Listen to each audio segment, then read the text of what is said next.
I got my GI mapped for all the bacteria in there, and one of the bacteria that stood out was Desulforus piger, Piger. Have you heard that one before? I believe it's a hydrogen sulfide producing microbe. That responds quite badly to fats, apparently. My question is if someone, how do I phrase this? If someone has been diagnosed with having a specific bacterial overgrowth in their GI tract, um, is that linked to SIBO? And if so, how? Or if so, not? Yeah, so you can't really diagnose SIBO by stool testing. Stool testing is rectal testing, right? So if you and I had the capacity to test the colon, for instance, every inch of the way, if we go up with a colonoscope, up through the rectum, sigmoid colon, descending colon, transverse colon, ascending colon, cecum, we would find that the microbiome composition every inch of the way is different, but we're making judgments by a rectal sample. So, stool testing inherently has severe limitations. Uh, SIBO, of course, is a condition of the small intestine. So, if you look at a rectal sample, you really can't, because you need a mapping device to really tell where in the GI tract. So, but you can get hints, and a hint would be overgrowth of certain fecal type microbes, like hydrogen sulfide producers like D. or other fecal microbes like E. coli. So if you see an overgrowth of those, it suggests, doesn't diagnose, but it suggests SIBO. Uh, but one of the things we have to get away from is if we follow the modern medicine model, if you have this microbe, we have an antibiotic for that one. If you have that microbe, we have a different antibiotic for that one. So in other words, we have to get away from that kind of thinking. Because when you have an overgrowth, say, of a hydrogen sulfide producer or salmonella or Pseudomonas or Proteus or Enterococcus. These are all the species of both SIBO and dysbiosis confined to the colon. Rather than say, we have an antibiotic for that one, a better way, I think, is to say, we're going to restore order and restore lost microbes like keystone microbes like Rotari and Gasseri.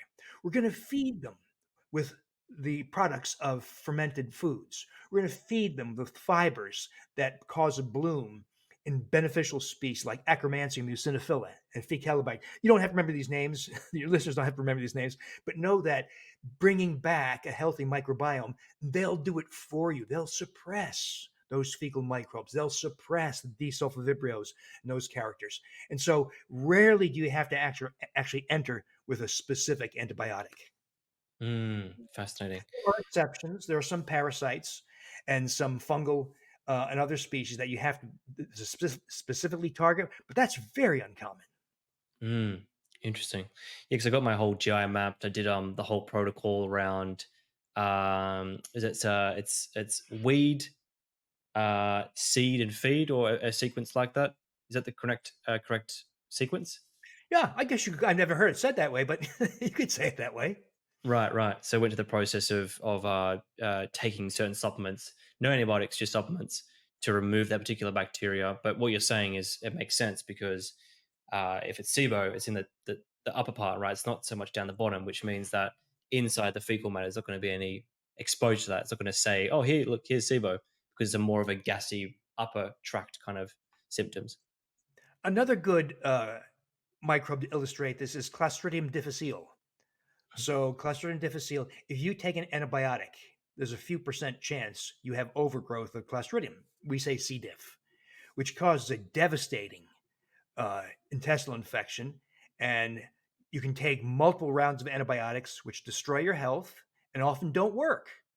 So you can die of this complication. That's why there's this talk of fecal transplant. And fecal transplant is about 92% effective in eradicating this C. diff overgrowth. Now, here's the crazy thing though, most of us have C. diff, but it's kept suppressed by all the good bacteria, the bifidobacteria, the lactobacilli, all those Faecalibacterium, Akkermansia. They suppress C. diff and keep it kind of in check or at bay. But when you eradicate those good guys with an antibiotic, that's when C. diff overgrows. So this is true for a lot of these pathogenic species. They're kept in control. They're kept in a little jail by the Mm, beneficial species. species. But when you lose those beneficial species, then the bad guys emerge and overproliferate. Thanks for watching this clip of the Getting Mental podcast. If you like this clip, check out the full episode here or more clips here.